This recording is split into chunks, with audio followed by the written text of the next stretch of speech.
Have you ever felt the quiet nudge that it might be time to change?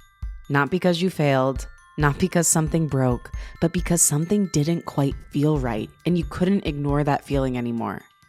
Today's guest is going to speak to creative change and how to know when it's time to shift, stop, or rebrand a long-term project. Welcome to Unleash Your Inner Creative with Lauren Lagrasso. I'm Lauren Lagrasso. I'm a 3-time Webby Award-winning podcast host and producer, singer-songwriter, public speaker, and creative coach. This show is meant to give you tools to love, trust, and know yourself enough to claim your birthright to creativity and pursue your wildest dreams. Creative Cutie, on today's pod, I got out of my comfort zone majorly. This podcast was recorded when I was back home in Detroit at the end of the year, walking around Belle Isle, which is a state park in Detroit that is actually an island. And I did it with podcast host, producer, and my friend, Zak Rosen. In this recording, it's pretty cool, actually. You'll hear the wind moving through the trees, loudly at times. Sorry about that. The ice crunching beneath our feet. And because we are literally moving through physical obstacles as we walked, I really feel when you listen, there's a deeper level of honesty and vulnerability in this chat. To give you a little background on Zak, he is an expert storyteller and audio professional and the host of the beloved indie podcast, Weirdly Hepful. His work has been featured on NPR, and he's worked with all sorts of creatives. He's a deeply thoughtful creative who knows what it means to evolve in public. In this conversation, we talk about creative reinvention, identity, and the courage it takes to untangle who you are from what you make. We talk about how he decided to rebrand his show too, which is really interesting and will be helpful to anyone who's in the middle of I don't really know if this thing I've been doing for a while works the way it is anymore. If that sounds like you, this episode will really be helpful. But really, it's for anybody who is trying to go forth on their creative journey with all the joy and also to realize you are not what you do. So let's get into it. Here is my incredible conversation with Zak Rosen. I am so excited to be here with you on Unleash Your Inner Creative. You got me way out of my comfort zone, Zak. We're literally walking through Belle Isle right now, which is it's a state park, right? It's technically a state park, a 1,000-acre state park. Yeah. It's an island off the coast of Detroit. Yeah. So we're walking through this gorgeous state park in Detroit and recording in the field. So welcome to Unleash Your Inner Creative in Belle Isle. So nice to be here on this slippery, beautiful day. Yes. Zak invited me to walk on a literal sheet of ice. So we're looking down to make sure we don't die, but we're still here with you. Yeah. And I wanted to talk with you because you have recently done this rebrand on your show. It was since 2020 or before 2020? Yeah, I started the Best Advice Show in 2020. So since 2020, it had been called the Best Advice Show. And then over the past couple months, and I think it was in October, you rebranded it to be Weirdly Hepful. Yeah. I would love if you would talk about how you ended up deciding you wanted to do that. Like what were the steps to be like, something's not right here. I think I'm going to change. I'm going to change. I'm changing. I don't know when it quite started, but there was a time, I think it's been years even, where someone would ask me about my podcast and I'd be excited to tell them about it, but I wouldn't be excited to tell them the name of it. And it didn't even occur to me until more recently that maybe that's a problem that I'm not proudly saying, yeah, it's called the Best Advice Show. It's more like, it's called the Best Advice Show. It kind of like rush through the title. And that's everyone's entry point to the show. And a certain part of it was like, I didn't have anything to lose. It's not like, this show is my creative project, my passion project. I don't have sponsors, big enough to be like, nope, what we're doing is working, pal. You got to just keep doing that. Give me some best advice. Yeah, it's just like I make the show, I edit it. It's a one-person show, and so I really only answer to me. And I was just thinking, like, the word best I think can rub some people the wrong way. Mm-hmm. Because they might think that I'm saying that my show is the best, but the premise is like, I want you to share your best advice with me, and that's not clear to someone who doesn't know the show. Right. And then the word advice too, I found is like, can be super alienating to people because they don't think they have any. Yeah. I think advice is like relegated to, Tony Robbins and Glennon Doyle. Right. But I like maintain like, no. we all have this stuff that we do, this kind of weird stuff that we do that just makes our lives a little bit better or a lot better, or that helps us just make it through our days. And so I wanted to kind of get more precise with what is it that I'm after. And the episodes of the Best Advice Show that were my favorite were the ones that just delighted me and surprised me and that were weird. Yeah. Like this woman called, I have a hotline that people can call and leave their advice, and she called me, this is 5 years ago, it was one of the first episodes, and she said, like, every Friday after a long week of work, what she likes to do is like sit back from her desk and howl like a wolf. I listened to this episode.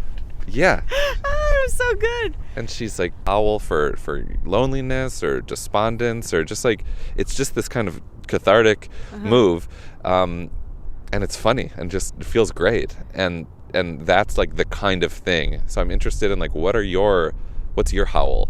Yeah. You know, a random person. What's the weirdly helpful thing that you do that just makes you smile or brings you some peace? And so that's the kind of precise thing that I'm after. I love that. So was there any, should we walk this way? Yeah. Okay. Was there any self-doubt that came up as you were like, okay, I think the show is going to be weirdly helpful? Was any part of you like, no, I can't do that? Like making up these fake creative rules for yourself? Well, I have self-doubt every day. And strangely, I didn't have any from this. This felt like true in a way that the Best Advice Show never did. And so, yeah, it's not to say I am not full of doubt, but this felt like a really kind of true pivot for me. Yeah. What do you attribute that to? That's a good question. That I did. What do I attribute to not having the self-doubt for? Yeah, it's because if you say you have it every day, like I'm assuming that sometimes you have self-doubt even when things are true. So what about this was so pure that it released you from that chain of self-doubt? I think it just I was talking before about how my body didn't like the feeling of saying the Best Advice Show. Yeah. Conversely, I like saying Weirdly Helpful. Like I feel like it just locates. I feel like it's a self-portrait. Like that's my aim. Right. I want to be helpful, but I don't want to just be like regular helpful. I want to be kind of goofy and weirdly helpful. Regular helpful's boring. Yeah. I love Standard helpful doesn't have a good ring to it. Yeah. So what would be the takeaway for someone? Because I feel like that's a really interesting thing that you could just, part of why we feel uncomfortable or feel self-doubt is because maybe there's some little part of what we're doing or saying. It's not the whole thing, but it's a part of the thing that isn't actually true for us. Like, how can you be a detective in your own life, find the grain of truth, and then make something make more sense? Like, what is that process? So it was locating my discomfort and dislike for the old name, mustering up enough confidence to be like, maybe I should rebrand. And then, this is key, I have a group of best friends since kindergarten who I'm in touch with all day long on Discord. And so they're like my brain trust. And so once I thought, okay, maybe I should change it, I ran it by them, and they didn't say like, they were encouraging. Yeah. And so I think that, like, I didn't want to go public with it too early. So they're not public. They're kind of my private, consiglieres. Oh, gorgeous. We love a consigliere. Yeah. So it's basically what I talk about is like building up your creative courage or microdosing courage. You bring it to yourself first. Yeah. You admit it to yourself. Yeah. Then you bring it to a small group of creatives that are your friends, that you trust, that have your best interests in mind. Like, they really see you, they believe in you, but they'll be honest with you. Yep, exactly. And then once you've done the litmus test there, you start to take the steps to bring it out into the world if it is a forward-facing thing. Yep. Yeah, it was like, tell my boys, talk to Shira, my wife, about it, a couple other people, talk to Jeff at the Podglomerate, and I got really positive feedback. Wow. And how does it feel now having this thing that just feels true out in the world? Like, what is the difference when you tell people about it? And have you seen any actual impacts from it other than how you feel? Well, the thing about a rebrand is that you can like market around it. Yes. And so like I got Apple to feature me. I got some newsletters to write about it. I got Lauren LaGrasso to interview me. You know, so like there's like a hook on which to pitch myself. Whereas before it was like, you know, Best Advice Show, 700 episodes and going strong. Like there wasn't anything new there. Right. And so if only for that, if only to just create, you know, a new hook for yourself, there was that. And I also probably unrealistically thought like, okay, once I change to Weirdly Hepful, it's all gonna start coming to me, baby. You know, Squarespace is gonna come knocking. They might still. They might. And the truth is, there was like the honeymoon. I'm still kind of in that honeymoon phase of having just changed it. But like, it's still just me in my goddamn office, trying to find, you know, people that I am interested in. Right. So the mission remains pretty similar. I am also, but I think the other difference is I'm just scrutinizing a little more kind of what I want to feature. Before it was any advice, and now it's got to be a little weird. Right. Yeah. Well, I love that because I think anytime we believe that, like, I don't remember the exact word. I think it's called like a salvation fantasy. Like anytime you believe like, if I do this, then I will be saved. If I do this, then I will feel good. Yes. It's typically a lie. Yeah. And so, I mean, that's something you and I talked about. How are you dealing with that part of you that has that belief that if Squarespace comes knocking, you will finally ascend? You know, how are you managing that piece of yourself and holding it with like, I love this is my creative baby and I'm so thrilled that I get to do it? Yeah. I still am suffering from that fallacy, I think. Like, I just recently got to start doing host-read ads, and it actually did make me happy for a little while. I'm like, oh my God, I'm doing the thing that I've been wanting to do for all these years. Right. And so at the same time, though, we have like a health emergency in our close circle of friends now that has just changed everything in the last week and made me a lot less precious about any of my work and, you know, recalibrate my priorities to where they should be, which is the health of the people closest to me. And so that's like really where my head's at. And the show is just like a fun side thing. But like the main thing is making sure my kids feel that I'm actually like staring them in the eye, and that my friend who's sick feels taken care of by us. And so I think the timing of that has changed things a bit. Yeah. Moments like that are really like a wake-up call, because I felt the same thing when my dad got sick. It was like, I don't care about anything. Yeah. Like, I just want to be with my dad. Like, my dad, the only reason I even feel like I can pursue my dreams is because my parents believed in me and came and saw every performance growing up. You know, it's like there's no point without the health and well-being of your loved ones.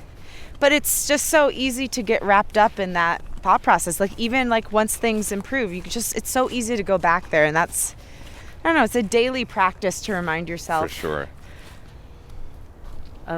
We're trying to avoid goose poop right now. One of the challenges of Metro Detroit is goose poop. Especially Belle Isle. Oh my gosh. But yeah, to remind yourself that that's what really matters, and that's what you're going to be thinking about on your deathbed, not like, did Squarespace sponsor my podcast? Which, this funeral again, is they brought might. to you by Squarespace. Yeah, it's so dark, but it's true. It's like, and I think it's especially hard because I relate to you in that we both produced some really successful products and projects.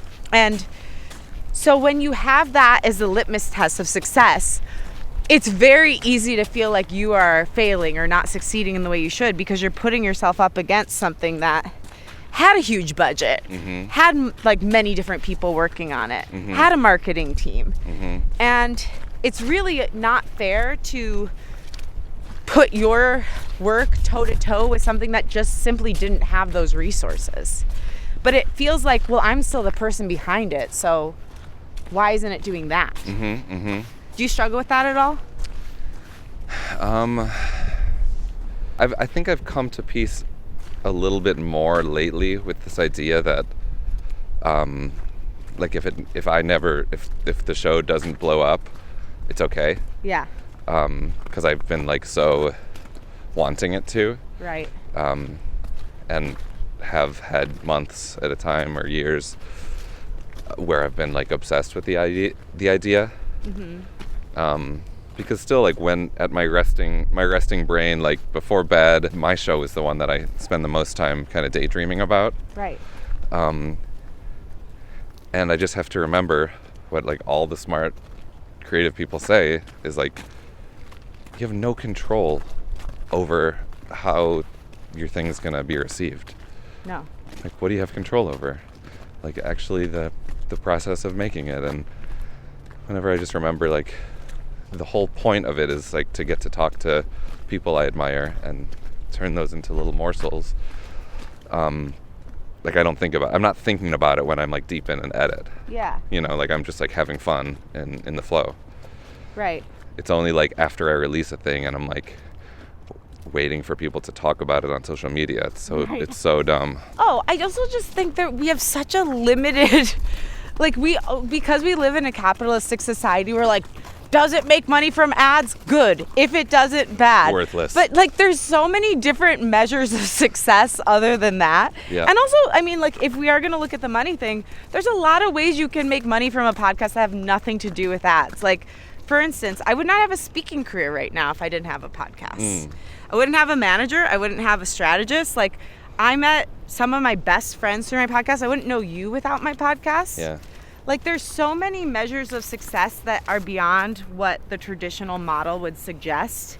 And it's unfortunate we get really, like, trapped in what the system has provided instead of using our own creativity to say, what are other ways I could, beyond just, like, the creative process, that I could, like, feel good about this, or this could be generative in my life.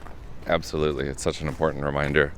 Everything good that's happened to me professionally has been because of one thing leading to another, but right. the initial thing was like, oh, I'm really interested in this radio thing. Let me write some emails and see what I can get going. Right. You follow what fuels you, what makes you feel passionate, and amazing things can happen. It's not always the thing you thought it was going to be. Rarely Sometimes is. It's better than what you thought it was going to be. Like, you know, we talked on your podcast about acting. From my experience with acting broke my heart, but music healed it. And if I hadn't had my heart broken by acting, I never would have discovered music. And then I never would have discovered podcasting. And then I never would have discovered speaking and coaching. So it's like all those things came from just trying and failing, getting disappointed, and trying something else. Yep. Just, you have to follow what feels good. And I don't know. Yeah. It's hard, but it sounds like you're in a much better place than you have been. Do you agree with that or no? Yeah, no, I do because I mean the reality is I don't have a job. Which is my goal. My goal isn't to have a job. My goal is to just do work that I find meaningful and work with people whom I respect and love. Yeah. And I work on a bunch of shows and everyone I work with is genuinely lovely. And we're walking through the woods on a Thursday morning, and I have no boss asking me where I am. Like, that's the dream. Regina. This is the dream. Yeah. This is the dream. And I have to remind myself that I'm living it right now. It's fantastic. Yeah, it's true. I heard somebody on one of the podcasts I produced the other day say, my idea of success is the ability to take my son to the pool at 1 p.m. on a Tuesday. There it is. And that's it. I just think, freedom is such a gift and a privilege that so many people don't have. And if that's a value of yours and you found a way to do it, Yep. that's huge. Yep. So I want to know, like, what are you fueled by right now from a creative perspective? And also just like, what are you fueled by and interested in a self-development way? Because I believe in looking at creativity through the lens of self-development. Like, what are you working on and like fueled by creatively, and what are you working on just like internally? It's this idea of circumambulation. Ooh, tell me more. I don't know this phrase. There's like religious, different religions use circumambulation. So like it's walking around like a holy statue or something. So like Buddhists will like walk around a temple. In a Jewish wedding, the bride walks around the groom 7 times. Or now more progressive people, they do like 3.5. Oh. And there's this idea that I read from, Carl Jung. Yes. I need to bring it up because I like to read it. And we're talking about this as you and I are circumambulating this peninsula. Yes. And we're on a circle in the way of an island. Yep. Is that what you meant by that? Yeah, and There you go. exactly. Let me find it. Carl Jung wrote, "I began to understand that the goal of psychic development is the self. There is no linear evolution. There is only a circumambulation of the self. Uniform development exists at most at the beginning. Later, everything points toward the center. This insight gave me stability, and gradually my inner peace returned," he wrote. And at my worst, I'm thinking like, okay, I did this thing, so now I need that means that I should progress to the next step of the ladder. But that's not what life is. It's not this linear thing where you start out as a rookie and then end up as a master. You're just going around in circles. Yeah. And like the second time you're going around the circle, you've gained some insight from the first time, but it also looks a little different. And now you're closer to the center, and now you're further away from the center. And it's like this constant state of becoming rather than, this linear path toward enlightenment or something. And so I've been trying to make a piece. I don't know if it's going to be like an audio installation or a podcast episode, but something that kind of evokes this circumambulating. So there's no like first, second, and third act, but instead it's like it has some circular form. And so I don't know what it is. I don't know, and so I feel like it's just kind of is mirroring my life. Like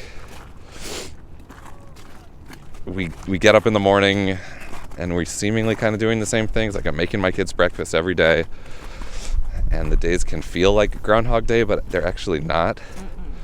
We're recording this at the end of the year, where I feel like I'm having similar thoughts to the ones that I had last year around like divorcing my worth from my sense of self, my creative worth from my sense of self. But it's like, no, this is the process. And so trying to just understand circumambulation and trying to actually embody it and practice it is kind of where I'm at. Yeah, that's really cool. It's interesting you bring this up because I recently started a Substack, and I was about to write a Substack article about how healing is never over. And I really think that's one of the great points of life, is that if you ever think you're going to arrive, that's actually not the point. Yep. Like the point is to continue to go on the journey and just chip away a little bit every day. Yep. And that's what all of the great spiritual texts suggest too. Like I got the idea because I'm reading this book about Mary Magdalene and the way she was removed from Christianity, and that like the early version of Christianity is not what we have now. And one of the points that like Jesus shared, like via Mary Magdalene, is that healing, spiritual evolution is eternal. It's not a place where you arrive. Because if that were the case, why don't we all just ascend? Like, what are we here for? Right. So I love that. I love what you're bringing up, because I think it's something that is needed right now. It's like one of those universal, eternal truths that we need to be reminded of in many different ways. Well, I think you're a wonderful human, and I really appreciate your artistry and your creativity and the fact that you're willing to take a chance on yourself. And, you know, one thing I do want to ask, because like I'm going to be in the stage of having kids, hopefully, in the next year or two of my life. Yeah, I hope so for you. Thank you. How are you talking to your kids about making sure they know who they are is the best thing about them, not their achievements, not what they do? Well, there's like a good example, like when they draw something, like I comment on like how hard they're trying rather than like how good it is. So I think it's like that.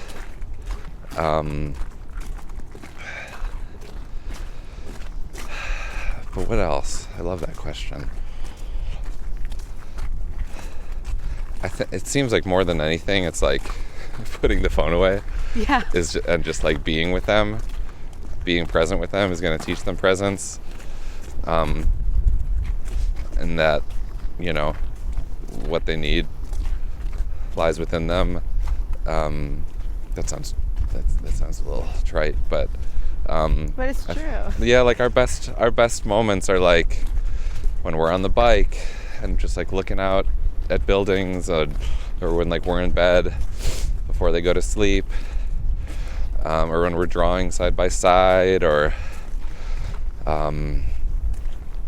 yeah, I mean, I think it's so simple. Just being with them is like kind of the only thing. What part of your inner child has been healed by being a father?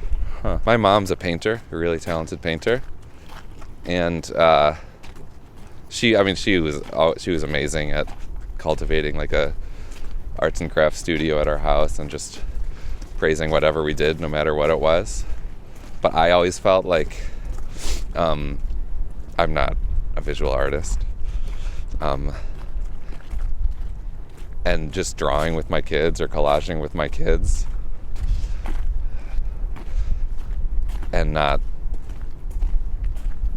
needing it to be anything, like just being like I throw most of our stuff away after we make it, because just there would just be, your house would be one big paper mache. Yeah, exactly. And just that being okay. I think that has helped a lot. Like what you were saying about it's about the journey and not the process. Like it's just about sitting next to each other and drawing, and nothing more. But also, we were talking earlier before we started rolling how lucky you and I both are to have really supportive parents. Like I had some wounds, but like my inner child was celebrated. Like my mom especially was an artist raising kids, and she was a preschool teacher before she had me. Mom. Like she's like the best, and so I was really loved up. Yeah, it's a lot of times it's not your parents, it's like other people outside of them, unfortunately. Yeah. Like, you know, we talked about on your pod, teachers. Yep. I had other family members, not my parents, that, you know, did some damage. They loved me, but they also had limitations. So yeah, it's true. So I have one final thing, because I mean, I feel like we need to get some of the weirdly helpful stuff on my show too. Okay. What is your weirdly helpful little piece you want to share? Do you have anything that either somebody said to you on the show or that you have yourself? The thing that I think about a lot, there's like a kind of canon in my head of like my favorite ones, or the ones that I go back to the most. One of them is about, I'm trying to stand out of the wind. One of them is about, like, how can we actually untangle our self-worth from the stuff we make in the world. Like, what's an exercise to do that? And this woman who was a very successful designer and artist, she actually quit that life and became a therapist, and she finds that like the way for her to actually untangle those two things is just to go outside and watch birds and realize that like there is a world happening right outside our window, like beyond us, that has nothing to do with us. And I find like whenever I'm like getting egoic about my work stuff, it's just like, just look at the birds. They're just like flying around. They don't give a shit about you, and it's kind of great. Yeah, I love that. That's also like one of my favorite Bible verses. It says something like, I take care of the birds. You think I'm not going to take care of you? That's a very crass way of saying it. But it's like, they're always a good reminder. Like, nature is our best reminder that like we're a very small part of like a big thing, and everything is doing its piece. Absolutely. Yeah. Well, Zak, thank you for being here on Unleash. You're awesome. Oh my this God, was so it was so cool. fun. Thanks, thank Lauren. you for getting me out of my comfort zone. Thanks for walking with me. It's way more fun walking around Belle Isle than sitting in my office. Oh my God, this is great. Thank you. Thank you so much for listening. If this conversation resonated with you, I hope you take this away. You're allowed to evolve, you're allowed to outgrow old versions of yourself, and you're allowed to change your mind about what success looks like. Your creativity is not a fixed identity. It's a living, breathing relationship. And no matter how your world shifts, pivots, or transforms, you will always be bigger and more important than what you make. If you love this episode, it would mean so much if you'd share it with a creative in your life who might need the permission to reinvent themselves right now. And go ahead and rate and review, follow on Apple Podcasts and Spotify, and leave a comment on Spotify. This really helps creatives find the show and helps it grow. And make sure to go check out Zak. You can listen to his podcast, Weirdly Hepful. Go to his website, zakrosen.com, Zak spelled Z-A-K, and check out his Instagram page at Weirdly Hepful. I love you and I believe in you. Talk with you next week.